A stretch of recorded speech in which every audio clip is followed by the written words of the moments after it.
लोग कहते हैं इस्लाम ने पर्दा दे के औरत की आजादी छीनी है। इस्लाम ने औरत को पर्दा दे करके उसे इज्जत दी है, पर्दा दे करके इज्जत दी है। लोग कहते हैं नहीं नहीं, औरत का आजाद हक है। तुम किसे आजाद कहते हो?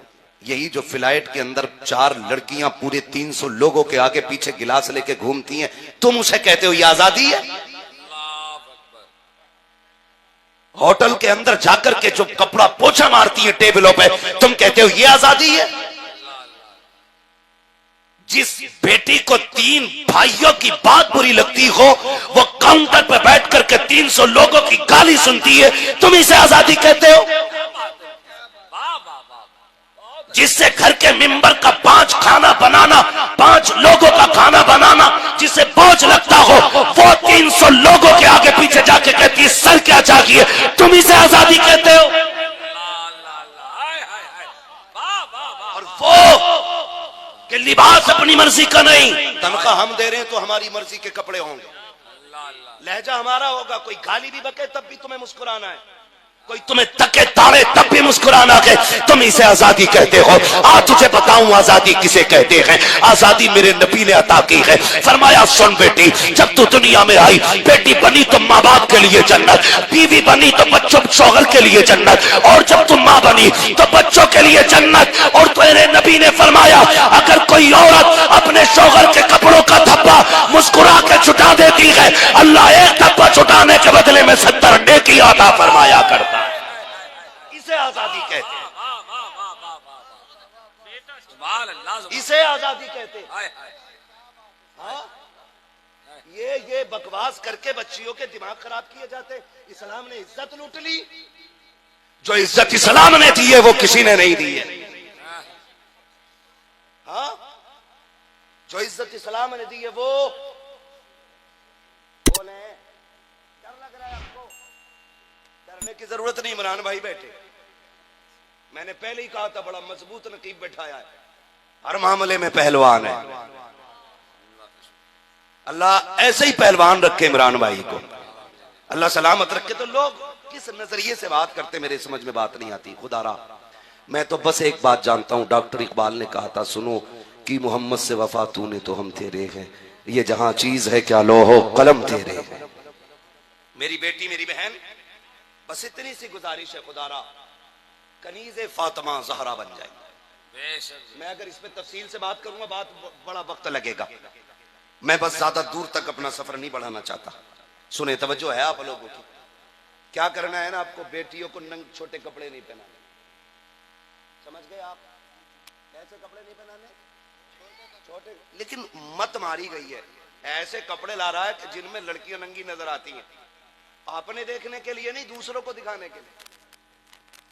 तुझे क्या फायदा यार, तूने जो ये कपड़े लाके दिए बेगैरती वाले, तुझे क्या फायदा हुआ? तू तो गुनाह में डूबा ना, गुनाह में डूबा। हम लोग अंधे हो गए, अब तो शौक चला है। अल्लाह माफ करे, पहले बेटियां घर से रुखसत होती थी, अब तो साहब मंगनी भी मेरी जाल में हो रही है। निकाह का तमाशा देखो, पहले निकाह होता था तो वकील बन के बाप भाई काजी आता था, आज तो आमने सामने बिठा लेते हैं। इतना मोटा कपड़ा होता है कि उसमें मच्छर भी दिखाई दे जाए। और ये जितने बिगड़े हुए हैं ना उतने बड़े पापी हैं। जिन पर ज्यादा पैसा आ रहा है ना वो कपड़ों से बाहर हो रहे हैं, पूरे मुआशरे को तबाह करके रख दिया। हालात देखो तो सही। और मजा क्या, बारात को भी मजा ना रहा ना मेरी जाल में खाए बगैर। अगर कोई जमींदार बंदा है, इतना बड़ा मैदान है, वो कह रहा नहीं पिंडाल लगवाना नहीं, मेरी बारात मेरी जाल में आएगी। क्यों? तेरी बारात के कभी जमीन पे नहीं चलती है। उनमें से कितने ऐसे होंगे जिन्हें अपने घर गोश्त नसीब नहीं होता होगा। कोई तराना देखो, बेड़ा गरक करके रख दिया। बेटी वाला बताओ, 50-50 हजार मेरी जाल के किराया, 1-1 लाख, 2-2 लाख, 34-34 लाख, 50 लाख किराया मेरी जाल का, बेड़ा ही गरक करके रख दिया। और जब 50 हजार का समझी कर लेता है ना मेरी जाल, तो सबसे कहता 54 लाख का हुआ है, चलियो जरूर तुम भी। और जब अपने घर वलीमे की बारी आती है ना तो फटीचर बन जाता, कहता ना जी 4-5 गरीबों को खिला दिया था वलीमा।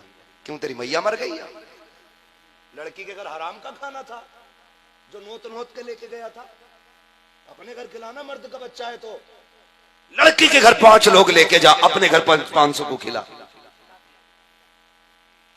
खिलाना, हालत पतली हो जाती है। सही बात। तो ड्रामा बना रखा, अब तो मंगनी भी मेरी जाल में, बारात भी मेरी जाल में, और बेगैरती का आलम। 1-2 बार जाना हुआ इमरान भाई, किसी खास ने दावत दी, चले गए। जब जाना हुआ ना तो यकीन करें कहीं पानी पीने की जगह हमारे लिए नहीं थी। ये मत सोचना मौलवी खिसिया के कह रहा है इसे खाने नहीं मिला था। अल्लाह का शुक्र है हर कोई अपने घर पे अच्छा ही खाता है। मैं सबकी बात कर रहा हूँ, हर कोई अपने घर पे अच्छा खाता है। वो अच्छा इसलिए भी होता है कि मन जो चाहता है बंदा वो खा लेता है। हर वक्त के मुर्गे बकरे अच्छे नहीं होते, कभी की चटनी भी अच्छी होती है। तो हर कोई अपने घर अच्छा खाता है, मगर तकलीफ तब होती है जब एक ही महफिल में मर्द भी खाते हैं और औरतें भी खाती हैं। और मैरिज हालों में अक्सर खिलाने वाले मर्द ही होते हैं, औरतें खाएं या मर्द, समझ रहे ना? तो वो ही खिला रहे हैं सबको। ख्याल करें अपने घरों की इज्जत। बाकी का तमाशा तो आप देख ही रहे हैं, कितने तमाशे हो रहे हैं। वेलकम, इस्तकबाल, मुंह दिखाई, जूती चुराई, क्या क्या ड्रामे नहीं होते। जूती चुराई में 11,000। गलत कह रहे हैं इमरान भाई? अब बाप भी कुछ नहीं, बेटी ने जूती चुराई है, शर्म कर यार, ये चोरी का नाम भी बुरा है। चोरी का नाम भी बुरा है, इस पे भी राजी होने वाला मसला है। बेटी ने वो चुरा लिया भाई, जूती चुरा ली। और दामाद देखो जो मर रहा था ना 1100 रुपए देने में, साली ने कहा 5 लूंगी, तो कह रहा ले 10 ले। ये हालात है हमारे।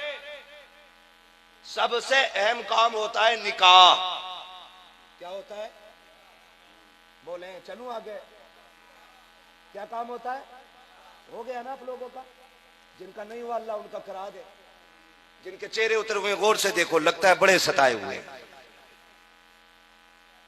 सबसे अहम काम क्या होता है? निकाह। बोले यार, बोले क्या? आप भी बोले क्या? निकाह होता है। लेकिन निकाह को कितना टाइम देते हो? 5 से 15 मिनट बस। इमाम साहब मगरिब पढ़ाने रुक जाएं, बस जरा 2 मिनट, समझी? कपड़ों से बाहर आए क्यों नहीं, हमें जाना, हमें लेट हो रही है। बेगैरत, जब पूरी गली में बारात घुमा रहा था तब तेरी घड़ी पे नजर नहीं थी? बहुत बड़ी बात। हाँ, हालत ऐसी होती है, टांग ना उठती, बारातियों की गिरे जा रहे हैं, मगर उन्हें मजबूरी है बारात के पीछे चलना। दूल्हा घोड़े पे बैठा, ये गधे बने घूम रहे। पहली बात तो उन्हें घुमाया जाता, बड़ी असला है, गधा बना के उसके पीछे पीछे। बहुत अच्छी। फिर कहते खाने पे बैठ जाओ। जब खाने पे बैठ जाते हैं, खा के फिर ये निकल लेते। क्या करने आए थे? खाली डीजे देखने आए थे कि निकाह में भी आए थे? भाई खा लिया था तो निकाह में बैठते सारे लोग, लेकिन कोई नहीं बैठता, चंद यार रह जाते हैं। हाँ, वो भी समझदार इसलिए बैठा ले जाते हैं कि कलमा जरा तू कहलवा दी, करवट में बैठ जाइए। लड़का IAS IPS है और उसे कलमे ही याद नहीं है, कलमे ही याद नहीं है। 15-20 मिनट तो यूं ही पे निकल जाते हैं। जब यूही और युमीद कहलवाया जाता है ना, तो उससे यूही नहीं कहलवाया जाता, कह ही नहीं पाता, क्योंकि कभी मदरसा गया ही नहीं। तो मेरे भाई, ये जो हालात है ना, इनसे निकलिए। एक बात बताऊं आपसे, सुने, ये भी एक कड़वा थप्पड़ है, बहुत गौर से सुनिएगा। जब बारात आती है ना, तो लड़कियों के फूलों का इंतजाम किया जाता है। कहा क्योंकि दूल्हा का इस्तकबाल होना है, शरबत होता है, जूस होता है। क्या कि दुल्हा को जूस पिलाया जाएगा। मुझे एक बात बताओ तो सही, जितनी लड़कियां इस्तकबाल के लिए आती हैं, किसी के सर पे दुपट्टा नजर नहीं आता है? या तुम बताओ, जितने लोग लड़के के साथ होते हैं उनमें से कितने लोग साफे वाले होते हैं, कितने लोग तस्बीह वाले होते हैं, कितने लोग नेक होते हैं? मैंने तो बड़ी गौर से देखा है, न लड़कों की टीम में कोई शरीफ नजर आता है, न लड़कियों की टीम में कोई शरीफ नजर आता है। और बाप कहता है इस्तकबाल हो रहा है बारात का, गैरत आनी चाहिए।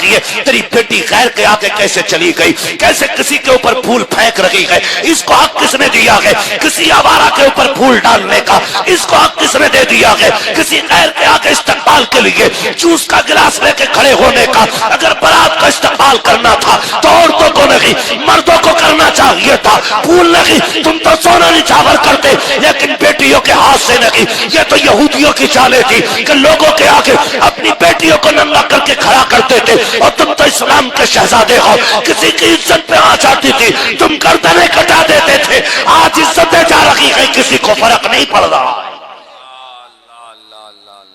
फखर से कह रहा बड़ा इस्तेकबाल हुआ। लानत हो ऐसे इस्तेकबाल पे जिसने बेटियों की आबरू का जनाजा निकाल दिया।